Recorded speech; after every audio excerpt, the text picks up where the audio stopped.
जोहार, मैं रजाउल हक अंसारी। मेरे यूट्यूब चैनल पर आपका स्वागत है।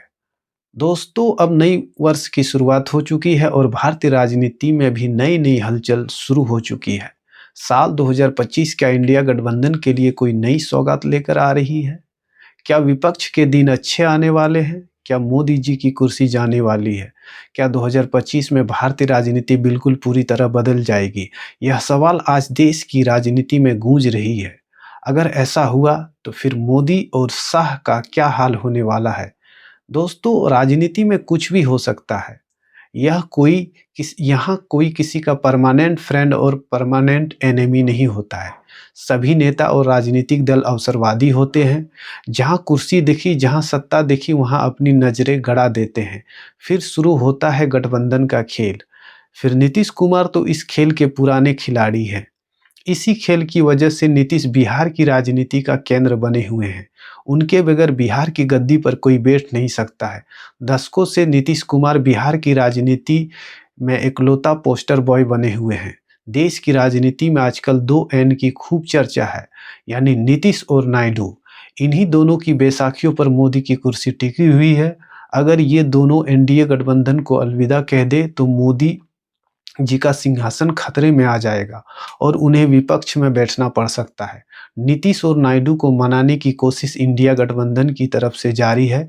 फिर राहुल गांधी हो या शरद पवार हो, ममता बनर्जी हो, लालू यादव हो, अखिलेश यादव हो या फिर उद्धव ठाकरे हो, सभी ने कोशिश शुरू कर दी है। किसी तरह से इस निजाम को बदला जाए, इस हुकूमत को बदला जाए, क्योंकि केंद्र में मोदी सरकार 2014 से लेकर अभी तक सत्ता पर काबिज है। कांग्रेस और बाकी विपक्षी दलों का हाल बेहाल है।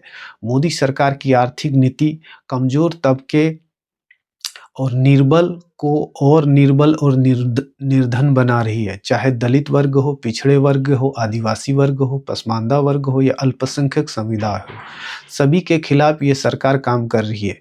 मोदी सरकार चंद पूंजीपतियों की जेबें भरने के लिए श्रमिकों, किसानों, कारीगरों, शिल्पकारों, दस्तकारों, विद्यार्थियों तथा कुशल हाथों के सपनों को कुचल रही है। संविधान, सरकारी संस्थाएं और लोकतंत्र को कमजोर करने की साजिश रोज ब रोज जारी है। इसी सरकार में मोदी और शाह ने ईडी, सीबीआई, इनकम टैक्स को विपक्षी दलों पर लगा दिया है। सुप्रीम कोर्ट के हस्तक्षेप के बाद पता चला कि इलेक्ट्रोल बॉन्ड के जरिए किस तरह बीजेपी ने हजारों करोड़ों की धन उगाही कॉरपोरेट घरानों से की। देश की जनता महंगाई और बेरोजगारी से परेशान है, तो वहीं मौजूदा सरकार की one nation one election bill से क्षेत्रीय राजनीतिक दल भी परेशान है। उनके अस्तित्व पर खतरा मंडरा रहा है। इनकम टैक्स, ईडी, सीबीआई का डर क्षेत्रीय राजनीतिक दलों पर लगा रहता है कि कब उनके दरवाजे पे ये दस्तक ना दे दे।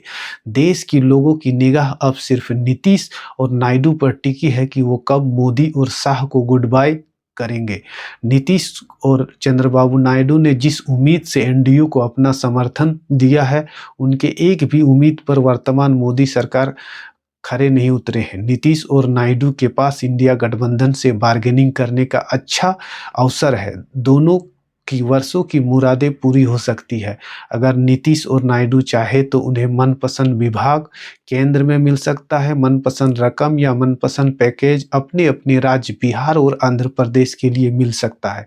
अमित शाह की दादागिरी से छुट्टी मिल सकती है। अपने राजनीतिक दलों को टूटने और कमजोर होने से बचा सकते हैं। ये दोनों के लिए तभी संभव होगा जब वो इंडिया अलायंस को ज्वाइन करेंगे। आखिर उन्हें सत्ता में ही रहना है तो इंडिया अलायंस से भी ये काम हो सकता है। चंद्रबाबू नायडू की पार्टी टीडीपी आंध्र प्रदेश विधानसभा में पहले से बहुमत में है। उन्हें एनडीए गठबंधन से कोई फर्क नहीं पड़ेगा। हाँ, नीतीश कुमार की पार्टी जेडीयू को बिहार में आरजेडी और कांग्रेस के साथ मिलकर सरकार बनानी होगी। ऐसा नीतीश कुमार पहले भी कर चुके हैं। उन्हें कोई ज़्यादा परेशानी नहीं होगी। लेकिन ये अवसर नीतीश और नायडू के लिए बार बार आने वाला नहीं है।